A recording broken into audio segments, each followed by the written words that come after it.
السلام علیکم دوستو، آج ہم بات کریں گے کہ مسند احمد میں ایک بچے کی ایمان کی آزمائش کے بارے میں بتایا گیا ہے۔ اگلے زمانے میں ایک بادشاہ تھا، اس کے ہاں ایک جادوگر تھا۔ جب جادوگر برا ہوا تو اس نے بادشاہ سے کہا کہ اب تو میں برا ہو گیا اور میری موت کا وقت قریب آ رہا ہے، مجھے ایک بچہ سونپ دو، میں اسے جادو سکھا دوں۔ چنانچہ ایک ذہین لڑکے کو تعلیم دینے کے لگا۔ لڑکا اس کے ہاں آتا تو راستے میں ایک راہب کا گھر پڑتا تھا، جہاں وہ عبادت اور نصیحت میں مشغول ہوتا تھا۔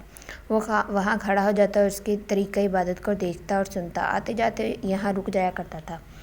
جادوگر بھی مارتا اور باپ بھی، کیونکہ وہاں سے بھی دیر سے پہنچتا اور یہاں بھی دیر سے آتا تھا۔ ایک دن بچے نے راہب کے سامنے اپنی شکایت پیش کی۔ راہب نے کہا، جب جادوگر تم سے پوچھے کہ کیوں دیر ہوئی ہے تو کہنا گھر والے نے روک لیا تھا، اور اگر گھر والے بگڑ جائیں تو کہنا جادوگر نے روک لیا تھا۔ یوں ہی ایک زمانہ گزر گیا۔ ایک طرف وہ جادو سیکھتا، دوسری طرف وہ کلام اللہ اور دین اللہ سیکھتا تھا۔ ایک دن یہ دیکھتے دیکھتے ایک زبردست سانپ اس کے سامنے آیا، جس نے لوگوں کی آمد و رفت بند کر رکھی تھی۔ لوگ بہت زیادہ پریشان تھے۔ اس نے اپنے دل میں سوچا کہ آج موقع ہے، میں امتحان لوں، راہب کا دین اللہ تعالیٰ کو پسند ہے یا جادوگر کا۔ اس نے ایک پتھر اٹھایا اور یہ کہا کہ اے خدا، تیرے نزدیک راہب کا دین جادوگر کی تعلیم سے محبوب ہے تو اس جانور کو اس پتھر سے ہلاک کر دے گا تاکہ لوگوں کو اس بلا سے نجات ملے۔ پتھر لگتے ہی جانور ہلاک ہو گیا اور لوگوں کا آنا جانا شروع ہو گیا۔ پھر لڑکے نے جا کر راہب کو خبر دی۔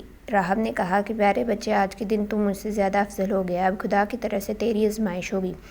اگر ایسا ہوا تو لوگوں کو میری خبر نہ دینا۔ اب اس بچے کے پاس حاجت مند لوگوں کا تانتا لگ گیا۔ اس کی دعا سے اندھے، کوڑی، ہر قسم کے بیمار اچھے ہونے لگے۔ بادشاہ کے ایک نبینا وزیر کے کان میں یہ بات پڑی۔ برے تحائف لے کر وہ اس بچے کے پاس حاضر ہوا اور اسے کہا کہ مجھے شفا دے دے۔ بچے نے کہا کہ شفا میں نہیں دیتا، میں کسی کو شفا نہیں دے سکتا۔ شفا دینے والا اللہ وحدہ لا شریک ہے۔ اگر تو اس پر ایمان لانے کا وعدہ کرے تو میں دعا کروں گا۔ اس نے اقرار کیا۔ بچے نے اس کے لیے دعا کی، اللہ تعالیٰ نے اسے شفا دے دی۔ وہ بادشاہ کے دربار میں آیا اور جس طرح اندھا ہونے والے کام کرتا تھا اسی طرح کام کرنے لگا۔ اس کی آنکھیں بالکل روشن تھیں۔ بادشاہ معتجب ہوا۔ اس نے کہا کہ تجھے آنکھیں کس نے دی ہیں؟ اس نے کہا میرے رب نے دی ہیں۔ بادشاہ نے کہا ہاں، یعنی میں نے دی ہیں؟ وزیر نے کہا نہیں نہیں، میرا اور تیرا رب صرف اور صرف اللہ ہے۔ بادشاہ نے اس کی مار پیٹ شروع کر دی اور اسے طرح طرح کی تکلیفیں دینے لگا اور پوچھنے لگا تجھے یہ تعلیم کس نے دی ہے؟ آخر اس نے بتایا کہ اس بچے پر اسلام قبول کیا ہے۔ بادشاہ نے اس بچے کو بلوایا اور کہا کہ اب تم جادوگر ہو اور کامل ہو گئے ہو تو اندھوں کو دیکھتا ہے اور بیماروں کو تندرست کرنے لگے ہو۔ اس نے کہا غلط، میں کسی کو شفا نہیں دے سکتا، نہ جادوگر ہوں، شفا اللہ کے ہاتھ میں ہے۔ بادشاہ کہنے لگا اللہ تو میں ہی ہوں۔ بچے نے کہا ہرگز نہیں۔ بادشاہ نے کہا تو میرے سوا کسی اور کا رب مانتا ہے؟ تو اس نے کہا کہ ہاں، میرا اور تیرا رب اللہ تعالیٰ ہے۔ اس نے بچے کو بھی طرح طرح کی سزائیں دینا شروع کر دی، یہاں تک کہ راہب کو پتہ لگا۔ راہب کو بلا کر کہا کہ تو اسلام چھوڑ دے۔ راہب نے انکار کیا تو بادشاہ نے اسے مروا دیا۔ پھر اس نوجوان سے کہا کہ تو بھی دین اسلام سے پھر جا۔ اس نے بھی انکار کیا تو بادشاہ نے اپنے سپاہیوں کو حکم دیا کہ اسے ایک پہاڑ کی چوٹی پر لے جاؤ، اگر یہ دین سے پھر جائے تو اسے واپس لے آنا، اور اگر نہیں بات مانے تو اس کو وہاں سے لٹکا دینا۔ چنانچہ سپاہیوں نے ایسا ہی کیا، اس کو پہاڑ پر لے گئے۔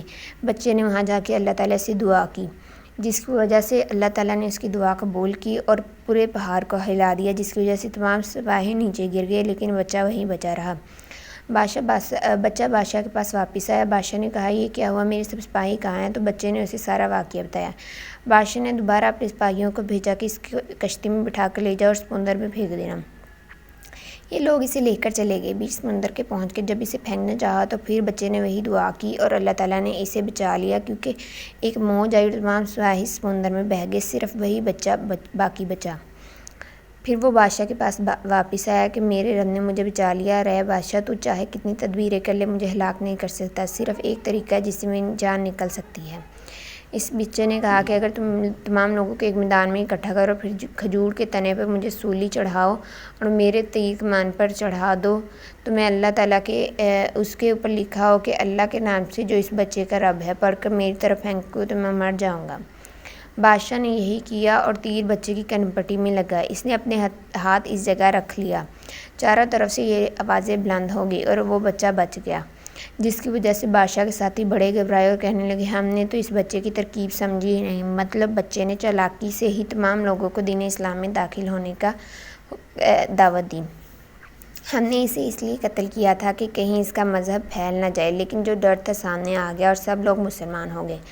بادشاہ نے کہا اچھا یہ کرو کہ تمام محلوں اور راستوں میں خندقیں کھدوا دو، ان میں لکڑیاں بھر دو، آگ لگوا دو، اس سے دین سے پھر جائیں گے اور چھوڑ دو اور دوسروں کو اس میں پھینک دو۔ مسلمانوں نے صبر اور سہارے کے ساتھ آگ میں چلنا منظور کیا اور اس میں کودنے لگے۔ البتہ ایک عورت کے پاس ایک بچہ تھا۔ وہ عورت سوچنے پر مجبور تھی کہ میں اس گڑھے میں کودوں یا نہ کودوں۔ وہ بچہ اللہ کے حکم سے بول پڑا اور اس نے اپنی ماں کو کہا کہ تو دین اسلام کی راہ پر ہے، تجھے اس میں کود پڑنا چاہیے، اور عورت نے اسی وقت اس خندق میں چھلانگ لگا دی۔ اس واقعے سے ہمیں یہ سبق ملتا ہے، ہمیں کبھی بھی دین اسلام سے یا اللہ تعالیٰ کے راستے سے پھرنا نہیں چاہیے۔